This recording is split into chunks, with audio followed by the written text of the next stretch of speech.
Lost in Space is more than simply vintage television. It's a crypt of secrets. The majority of fans recall the robot's famous warnings and campy comedy. Yet, few are aware of the pandemonium that occurs behind the scenes. Did you know which character stands out the most? Wasn't even included in the first pilot? Or that one episode was almost wrecked by a live llama? This is for you if you enjoy secret TV history, backstage drama, or vintage sci-fi. We've unearthed production, rare cast admissions, and lost details. Peculiarities from insiders, archives, and reliable interviews. Hold on tight, these 20 facts will permanently alter your perception of the show. 20. The Great Rebellion of Vegetables. No episode of Lost in Space demonstrated that the show had totally sunk into farce by its third season. Above and beyond, the Great Vegetable Rebellion. In this infamous episode, the Robinson household meets Tybo, a talking vegetable, a sentient, human-sized carrot, who transforms the crew into vegetation. The idea was hard for even ardent followers to defend. Behind the scenes, author Peter Packer allegedly attempted to conceal his embarrassment about the script. Before filming, actor Jonathan Harris gave it to him. If a carrot shaped like a human wasn't enough. At first, the production crew intended for the show to feature a live llama. But the filming was impossible since the llama kept spitting at the actors and crew. The creature was swiftly written out, but it had already caused harm. The incident gained notoriety only for its fantastical storyline, but for signifying the show's artistic reaches. Only a week prior to the series finale, this episode was broadcast. A few admirers and detractors think that the show's discontinuation may have been influenced by its excessive silliness. Regardless of your feelings about it, The Great Vegetable Rebellion is still one of the most bizarre television hours ever created. If you were surprised by this detail, the next one that will cause you to doubt everything. 19. Dr. Smith was not expected to remain. Dr. Zachary Smith, the vile, cowardly saboteur who is now a comedy legend, was never intended to endure inside the family. He was not a character in the Lost in Space pilot that was never broadcast. Created later to add tension to the Robinsons' quest with a view to becoming the most flat of villains, whose treachery would cause the family to go off track. However, Jonathan Harris chose to portray the persona in a different way because he recognized potential in it. Harris eventually turned Dr. Smith from pure evil into a self-centered person who was always giving out clever jabs and dramatic flourishes. The creators started to observe that as the program shifted to comedy, Harris's antics were initially perceived as provided the play a new lease on life. In response to fan feedback, a character created for rapid extinction, on the other hand, became permanent. Dr. Smith emerged as the most identifiable and quotable figure in the program, frequently deflecting all attention with the line, "Oh, the pain." His unexpected shift to comedy was so successful. Relief that it proceeded to reinterpret the show's basic identity. With the exception of Dr. Lost in Space would have long since faded, Smith. 18. The power move of the special guest star. Jonathan Harris was as astute behind the scenes as he was in his role as Dr. Smith. Harris made a daring request when he joined Lost in Space. Rather than being identified as a regular cast member, he requested credit as a special guest star. This was quite uncommon, particularly for a character who appears in each and every episode of the program. However, Harris thought the label added a feeling of distinction and exclusivity in his position. Producers concurred, and after that, Harris was given special guest star status in each episode, even though being the main character. It was a move that distinguished him in addition to increasing his visibility. From the perspective of the industry and viewers, he stands out from the other members of the ensemble. Nobody else had this type of credit in the main cast. This title strengthened Harris's position and the character he had created for Dr. Smith on television, who believed he was superior than all others. In a sense, the credit evolved into an expansion of the personality of the character. The well-considered choice paid off, making in TV history Harris and Dr. Smith are notable. 17. Cast members' off-screen romances. Although a family's adventures were shown on camera in Lost in Space, other dynamics were growing behind it. Billy Mumy and Will Robinson, who was small but inquisitive, became close friends. With his sister Penny, played by Angela Cartwright, the friendship developed into a romantic relationship. As they grew older, when Mumy and Cartwright were finally awarded a driver's license, they were dating. Long after the series was cancelled, the romance continued for a number of years. Few admirers were aware that they had even been briefly engaged. It was the initial. Since they essentially grew up together on the same planet, their intense romance is all the more meaningful. Additionally, despite their eventual drift apart, Mumy and Cartwright remained close friends. Over the ensuing decades, the romance behind the scenes therefore provided them a little more substance to the on-screen interaction. There was constant sibling rivalry in that mixture, which occasionally benefited from and was driven by a genuine and developing off-screen romance. This tale was among Lost in Space's best because of all the spaceships and campy monsters. Hardly any instances of true human feeling. 16. In pilot, Smith and Robot are absent. The version of Lost in Space that producers first proposed was not the one that most fans recall. In No Place to Hide, the unaired pilot lacked Dr. Smith and Robot, two of the most recognizable aspects of the series. The Robinson family and Major Don West were the only subjects of the narrative. As they go out on their space expedition, instead of sabotage, their voyage was interrupted by they were thrown off course by a chance meteor storm. The first iteration was more realistic and somber, devoid of the campy flair that would later come to define the show.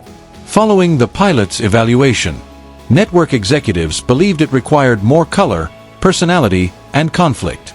That resulted in to include Dr. Smith, who would undermine the mission, and the robot, who would end up serving as a humorous companion in addition to a tool. These last minute, the tone and future of the show were altered. One finds it difficult to envision Lost in Space without Dr. Will Robinson's well-known danger or Smith's dramatics caution. However, if the pilot had proceeded exactly as planned, viewers might have seen a very different series that might not be as memorable. 15. Lost in Space with Star Trek.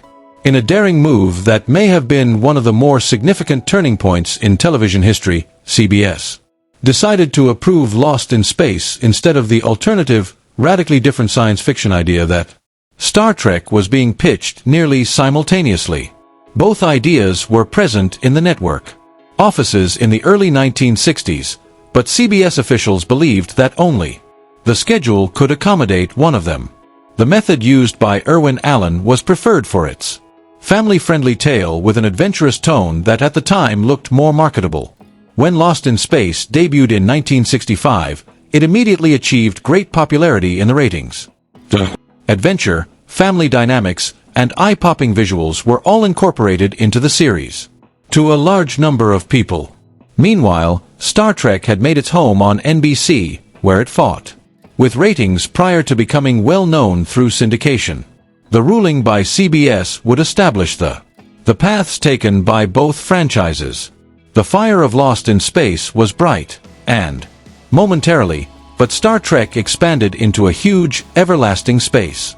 Looking back, one of the most intriguing what-ifs are as follows.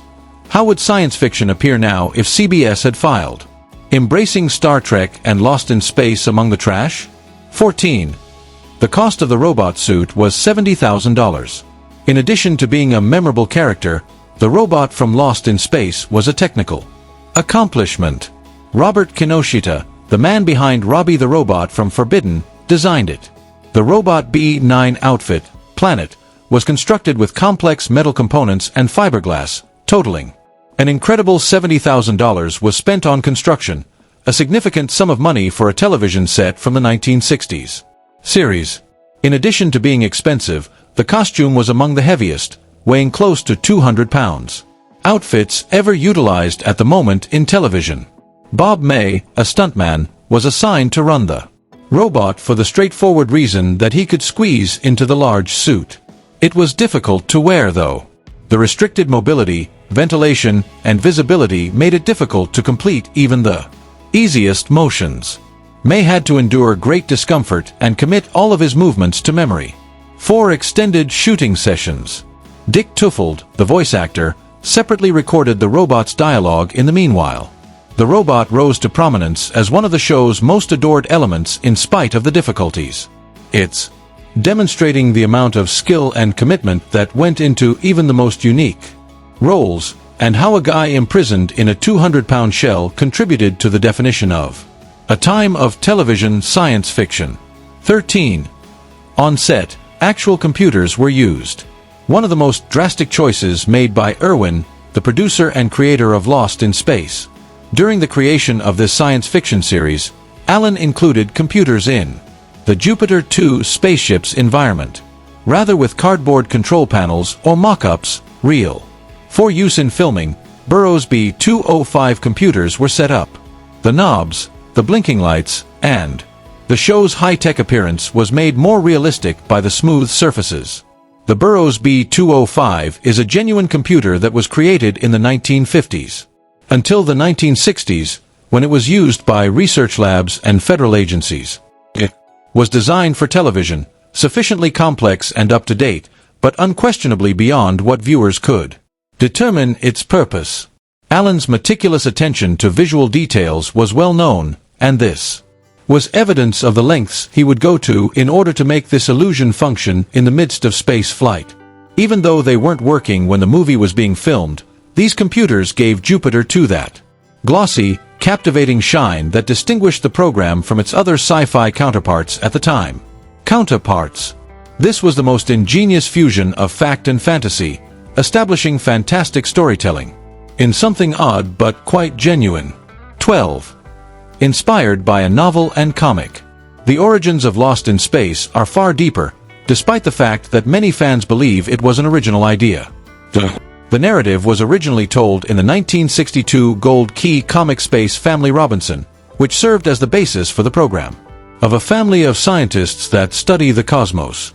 However, even that comic wasn't entirely unique. It was influenced by the Swiss Family Robinson, an adventure book published in 1812 that tells a survive on a remote island as a shipwrecked family.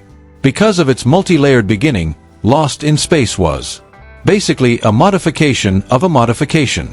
Irwin Allen made an agreement with the publisher of the comic to utilize the family's name and idea for his television program, lending Lost in Space a distinctive lineage. However, the comic's central theme of a stranded family was accompanied by other characters like a dog and a parrot. Encountering peril and finding out stayed the same.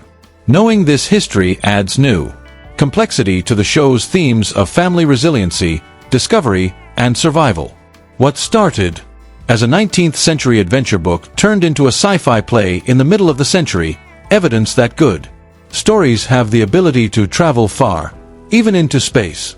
11. Star Trek and alien makeup during the height of television ingenuity was just as significant as uniqueness, and Lost in Space didn't hesitate to get a little assistance with its aliens creation. A few of the aliens' pointed ear designs were made from Star Trek prosthetics and shown in the show. Despite being seen as competitors, a production circle of VFX and makeup artists was shared by the two programs. Teams that worked throughout the studios. The Haunted Lighthouse was an episode that included creatures with pointy ears that uncannily resemble Star Trek's Vulcans. Rather, instead of starting from scratch with brand new molds, the disabled Lost in Space crew took shortcuts by merely used supplies from the makeup department of Star Trek. This was a way to reduce expenses in a period of extremely tight budgeting and filming. This insightful realization demonstrates just how the two rival programs might be entangled. Unexpected connectivity is added between two giants in the history of television. Although it's unlikely that fans witnessed it, the aliens on Lost.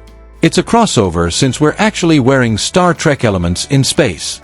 The next one takes interplanetary craziness to a whole new level, but this is still interesting stuff. 10. fans of Jupiter 2 who closely followed the conflicting launch dates. The timeline of the show might have noted a perplexing conflict at the beginning of the travel. The Robinson family launches the Jupiter 2 in the pilot episode No Place to Hide into orbit, with October 16, 1997, as the date prominently displayed. But in the very next, John Robinson notes in his mission notebook that the date is October in the episode The Derelict. He notes that it is still within the first 24 hours of their expedition, even if it is July 21, 1997. This discrepancy has baffled viewers as it was never addressed or clarified on the show. Devoted followers for years. Was there a continuity mistake? A mistake in the script? Or are the authors only hoping that no one would notice? Regardless of the cause, it's a minor but visible disruption in the series' internal logic, which is particularly odd considering how extensively the show relied on careful preparation and cutting-edge science. Although it can appear to be a small element in such a paradox in a series where the mission timetable is essential to the plot, sticks out. It's one of the peculiarities that makes seeing Lost in Space again enjoyable and a bit annoying for ardent supporters. 9. Disillusioned Guy Williams. According to rumors, Guy Williams, the steadfast patriarch John Robinson, joined Lost in high hopes for space, having already achieved stardom in acting thanks to a major part in Zorro. Williams believed he was entering yet another intense, realistic series. And during a handful of its early episodes, Lost in Space really provided another science fiction with a family theme mixed with a genuine sense of peril and danger. However, by the second season, all of that was disappeared. The show's tone abruptly changed toward campy humor, mostly driven by the growing appeal of Dr. Smith and Robot's amusing chemistry, as the number of one-liners and comedic scenarios in the writing increased. In addition to incredibly ridiculous alien storylines, Williams's part dwindled with time. Significant. As he lost, he was pushed further and further to the sidelines. The advantage over Dr. Smith's pranks. For a classically trained person, that was an annoying shift. Trained actor who takes the material very seriously. When the series came to a close, Williams departed quietly going about their work. He retired to Argentina after becoming disillusioned with Hollywood, where he lived the remainder of his life in peace. Ironically, Zorro in particular, his early work became the most popular in South America's lower regions. His departure serves as a reminder that even though charm and humor were cast members who weren't constantly in agreement. 8.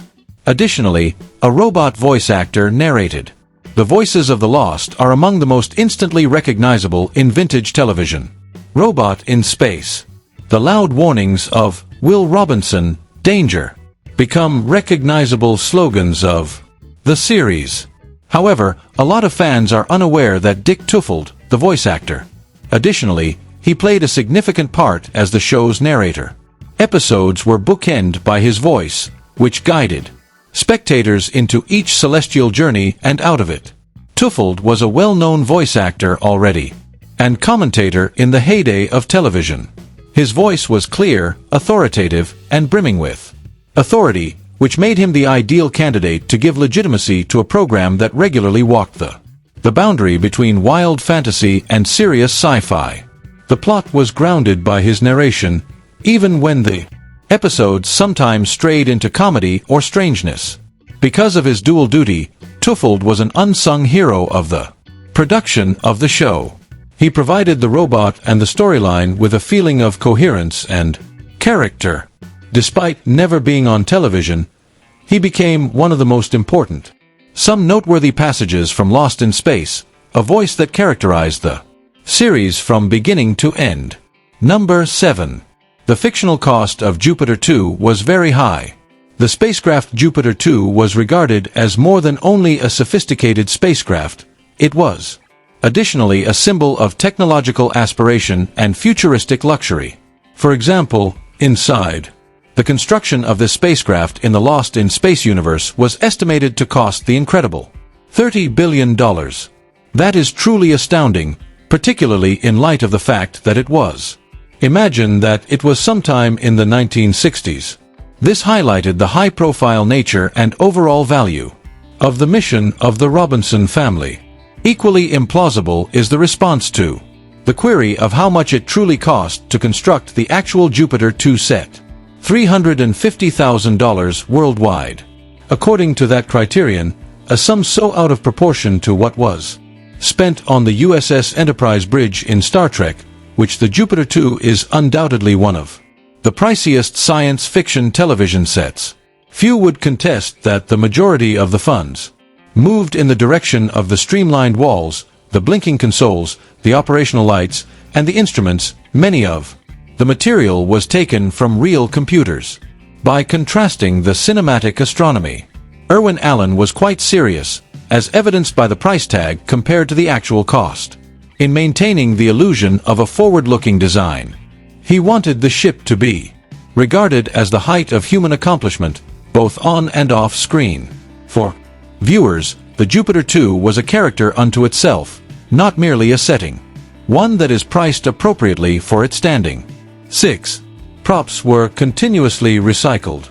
Even while Lost in Space featured futuristic sets and cutting-edge equipment, a lot of it was the result of creative lowering expenses in the background.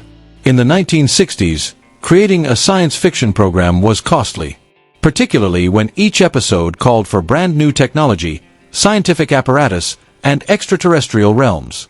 The production crew frequently reused props from several episodes in order to keep costs down. Control panels, long-range scanners, and alien relics were among the items that were repainted, reused, or merely moved to make it seem different. This wasn't an isolated incident, it was a fundamental plan. For instance, 3 distinct episodes, The Derelict, The Ghost, used the same scanner. Deadliest of the Species and Planet were both disguised as entirely distinct devices. Because of the astute set design and camera angles, the majority of viewers were unaware of the duplicate. Reusing props wasn't exclusive to Lost in Space, but the program's ambition. It was particularly important in the situation. It required a delicate balancing effort to give the appearance and feel of space without breaking the bank on television. As a result, the production pushed every $1, maintaining the appearance of continuous innovation through visual deception while repeatedly utilizing the same materials. 5th. Costume Design won awards. Despite the futuristic and sparkling costumes, Lost in Space was still clearly visible. As the show's merit, one of its best qualities, is demanded by the clothing. For example, clothes brought them glory, not used as a means of flamboyance. In 1968, the Costume Designers Guild recognized designer Paul Zastevnevich for his contributions. On the show, his designs contributed to the otherworldly look and feel of the show. Zastevnevich favored space-age materials, striking patterns, and silver textiles to realize a vision of the future. Every year, the costumes changed, and the old outfits and accessories were kept in order to adapt to the show's shifting moods. His efforts provided, as it characterized the era, Robinson and his fellow characters served as a lasting visual identifier. When television costume design was not widely recognized, particularly in sci-fi, this honor demonstrated how incredibly inventive and significant his work was. Not only did they outfit the characters, but they also incorporated elements of exploration, adventure, and surviving in the face of uncertainty. Even now, the Lost in Space outfit serves as a charming memory of that 1960s science fiction aesthetic. 4th. Later, Billy Mumy joined Star Trek. Billy Mumy's portrayal of young Will Robinson on Lost in Space is what made him most famous, although there was more to the tie to science fiction than that. Many years later, he unexpectedly returned to the genre by making an appearance in Star Trek: Deep Space Nine as a guest star. In the 1998 episode called Mumy portrayed Kellen in The Siege of AR-558, a Starfleet officer who was a part of one of the toughest and most intense bouts in the series. This casting decision wasn't merely sentimental. For Mumy, who had been a lifelong Star Trek fan, it was a full-circle moment. While Lost in Space was being filmed, he was grateful for the chance to get back into sci-fi TV. As a human persona, staying away from the bulky prosthetics that are sometimes connected to roles involving aliens.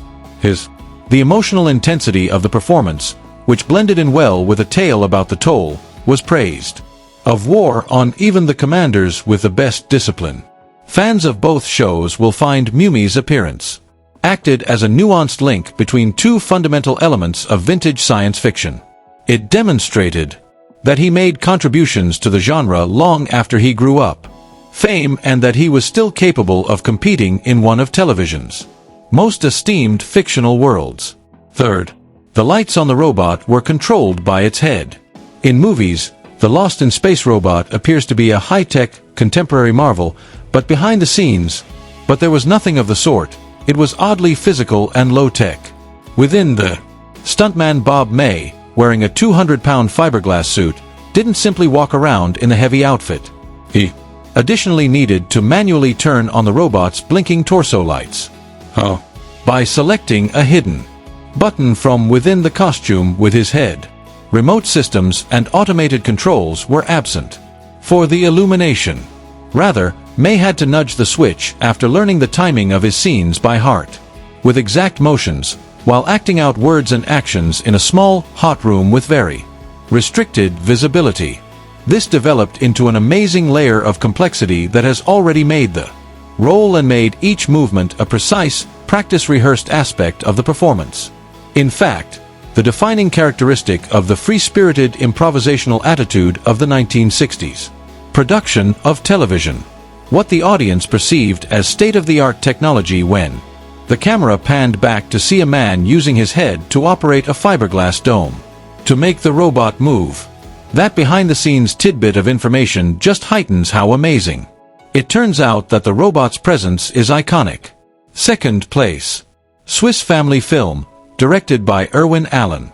Producer Irwin Allen's Lost in Space was a futuristic adaptation of the Swiss Family Robinson, but wasn't completed with the initial idea. Allen made a comeback over 10 years after Lost in Space concluded to the original work and created a more accurate adaptation of the novel from 1812. In 1975, he produced a television film called The Swiss Family Robinson, starring Martin, Willie Alms, Milner, and a young Helen Hunt. The sci-fi components were dropped from this version in support of traditional shipwreck survival. Instead of taking place in a far-off galaxy, it is set on an isolated island. The narrative consistently featured themes of family resiliency and resourcefulness in the face of uncertainty. Risks. Allen wanted to be as true to the original book's tone as possible while still bringing his sense of spectacle and drama. Later, the proposal developed into a brief TV series, but it was never as successful in influencing culture as Lost in Space. Nevertheless, it displayed Allen's persistent interest in tales of families navigating the environment, whether they are marooned at sea or stars.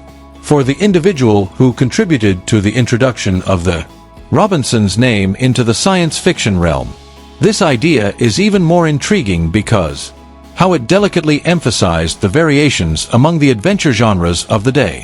While disoriented in space, based on fantastical animals, other worlds, and intense science fiction situations, the adaptation of 1975 was centered on practical, grounded survival. There were no robots or cutting-edge technology, just a family learning to live with limited cooperation and resources. In many respects, Allen was dissecting the idea back to its origins, examining human adaptability free from the diversion of fiction. However, although it wasn't as well known as his previous work, it demonstrated his ability to reinvent classic tales from a variety of locales and genres. Be patient, as our top choice will radically alter your perception of the show. First place. John Williams composed the theme song. Prior to being well known for his work on Star Wars, Jaws, and E.T., composer John Williams was known as Johnny, a budding artist attempting to make his Hollywood debut. He was just 33 years old when contracted to write the theme for one of his first TV appearances, Lost in Space. The creators requested a futuristic yet appealing sound to go with the program's adventure concept, and Williams obliged with a striking orchestral accompaniment that was immediately noticeable on television in 1960. This score's frequently disregarded feature is what makes it so avant-garde for its day.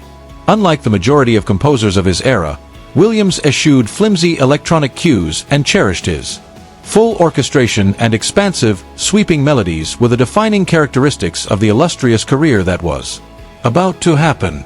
His contributions to Lost in Space provided the program with a cinematic feel that no other series of science fiction shows available during that time period. Perhaps the show took a campy turn, but the march is audacious and solemn, lending the story an epic feel. Additionally, the majority of modern spectators are unaware that the guy who invented cinema's greatest. In fact, the Robinson family initially used legendary music to assist them navigate space. Lost in beyond only a hypothetical journey, space also portended a musical heritage. Williams's participation in Lost in Space also represented a turning point in television history. Scoring. Until then, a lot of science fiction programs relied largely on stock music or straightforward themes. That was shallow. That was not the case with Williams. His songs weren't only performed during the performance. They raised it. Even in scenes that bordered on ridiculous, the music kept the action and gave scenes that may have otherwise seemed meaningless emotional weight. It was an example of a television score that has the weight and organization of a whole film suite. Over the seasons, the opening tune itself had several variations, but Williams's the show's identity was still deeply rooted in its musical DNA. This is no accident. The music from fans and collectors still have pleasant memories of Lost in Space.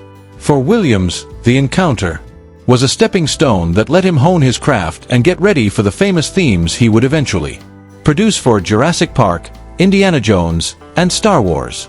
In retrospect, it's evident that Lost in Space not only introduced us to a new genre of science fiction, but it also aided in the beginning of one of the most significant the history of musical careers in entertainment.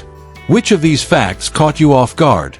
Were you already aware of the $30 billion spaceship or the notorious carrot? Leave your favorite memory or moment in the comments. For further in-depth analyses of vintage TV, such as, please remember to click the bell button, like, and subscribe to this. Watch our upcoming video about more classic sci-fi programs that have been forgotten.